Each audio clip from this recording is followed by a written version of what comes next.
अस्सलामु अलैकुम वरहमतुल्लाहि वबरकातुह। मैं मोहम्मद इम्तियाज़ पलामवी। मुअज़्ज़ज़ नाज़रीन, बरेली मज़हब के बानी, बरेली मज़हब के मुजद्दिद और तमाम बरेलवी ज़ुर्रियत ने 1 सदी पहले, 100 साल पहले नफ़रत की जो आग लगाई थी, काफिर बनाने का जो सिलसिला शुरू किया था और काफिर बनाकर जो नफ़रत फैलाने की मुहिम शुरू की थी, जो आग लगाई थी, जो चिंगारी पैदा की थी, वो चिंगारी शोले जवाला बन करके उन्हीं के घरों को तहस नहस कर रही है।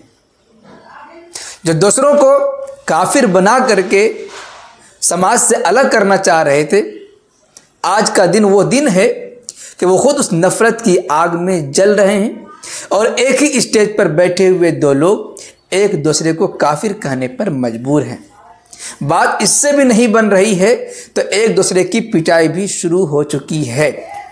हम कह सकते हैं कि यह खुल्लम खुल्ला अल्लाह की तरफ से एक अजाब है, तो दुनिया वालों को इबरत के तौर पर दिखाने के लिए ये सब हो रहा है कि जो तुमने 100 साल पहले उलमाए रब्बानियीन को काफिर बनाकर समाज में बदनाम करने की नापाक कोशिश की है, देख लो तुम्हारा ही स्टेज है।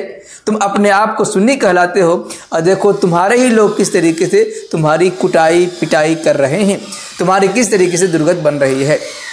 जी हाँ, हम बात कर रहे हैं, आए दिन बरेली मज़हब के स्टेजों से ऐसे वीडियोस देखने को मिल रहे हैं कि एक खतीब दूसरे खतीब की पिटाई कर रहा है, एक शायर दूसरे शायर की मुखालिफत कर रहा है।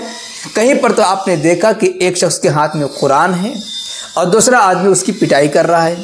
कहीं पर एक शायर ने उल्टी सीधी बकवास कर दी, लोगों ने उसकी जम करके पिटाई कर दी। और आज का ये वीडियो देखिए जो आपकी स्क्रीन पर चल रही है, इस वीडियो को आप देख सकते हैं।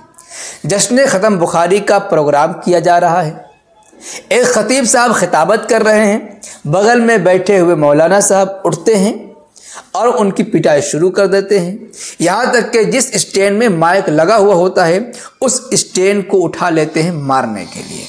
लोगों ने इससे मजाक तो बना लिया, ये वीडियो हो गई वायरल। आप सुन सकते हैं कि वो खुद कह रहे हैं, जो मारने के लिए माइक उठाए हैं, कि बकवास करने के लिए चले आते हैं, बकवास करने की बात कर रहे हैं।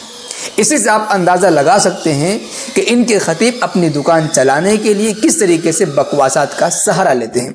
और यही बात तो मैं बार बार कहता हूं कि बरेली मज़हब के अक्सर उलमा अपनी दुकान चलाने के लिए, अपना प्रोग्राम बढ़ाने के लिए, पॉपुलर होने के लिए उल्टे सीधे बकवासात करते हैं। उनको दीन ईमान से कोई मतलब नहीं होता है, नफ़रत फैला करके दुकान चला रहे हैं। जब तक उलमाए देवबंद के खिलाफ नहीं बोलेंगे उनकी दुकान चलेगी नहीं। ख़त्म बुखारी शरीफ के प्रोग्राम में उल्टी सीधी बकवास की होगी, जिसे सुनकर उन्हें भी गुस्सा आ गया होगा, या तो इसलिए कि इसने ऐसी बात कर दी जिसकी वजह से ये आवाम में मकबूल हो जाएगा, हमारी दाल रोटी गलने वाली नहीं है। साहब ये कह लीजिए कि वो साहब जो मारने के लिए खड़े हुए, उनके दिल के अंदर कुछ दर्द होगा कि भाई तुम स्टेज पर खड़े होकर ख़त्म बुखारी के प्रोग्राम में इस तरीके से बकवासात कर रहे हो, तो गैरत ईमानी जोश में आकर के इस तरह करने पर मजबूर कर दिया होगा। बहरहाल जो कुछ भी हो, इससे पहले आप कई वीडियोस देख चुके हैं, इनके स्टेजों से मारपीट के वीडियोस देख चुके हैं। जी हाँ, उन्हीं में से इसको भी शामिल कर लीजिए।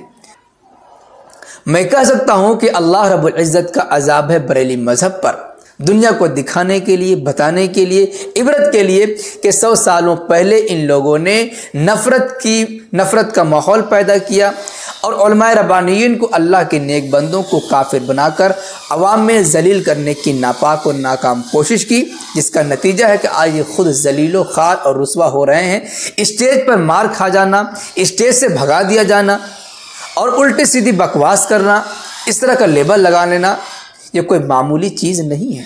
अभी भी वक्त है इनके लिए कि तौबा करें और उलमा रब्बानियीन को गाली देने से परहेज़ करें, और जिन उलमा रब्बानियीन को काफिर कहकर सरे बाज़ार, सरे महफिल रुस्वा किया जाता है, बदनाम किया जाता है अपनी पॉपुलैरिटी के लिए और अपनी पब्लिसिटी के लिए, तो इससे तौबा करें। और उलमा हक़, उलमाए देवबंद जो कि अहले सुन्नत व जमात के हक़ीक़ी मिस्दाक़ और हनाफ के सच्चे तर्जुमान हैं, इनके हक़ में दुआएं करें और इनसे वाबस्ता हो जाएं, इनके लिए दुआएं करें और जो गुस्ताखियाँ कर चुके हैं उनसे तौबा करें। वैसे इस सिलसिले में आप हज़रात क्या कुछ कहना चाहते हैं कमेंट बॉक्स में ज़रूर लिखें। वीडियो को लाइक करने के साथ खूब शेयर करें ताकि दुनिया को ये पैगाम पहुंच जाए। उलमा रब्बानियीन को गालियां देने वालों का, बुरा भला कहने वालों का या काफिर की रट लगा करके बग़ैर किसी कसूर के उन पर इल्ज़ाम डाल करके उनको जलील ख़ार करने का क्या नतीजा होता है, उसका वबाल दुनिया में ही आता है। शुक्रिया, जज़ाकल्लाह। अस्सलामु अलैकुम व रहमतुल्लाहि व बरकातुहू।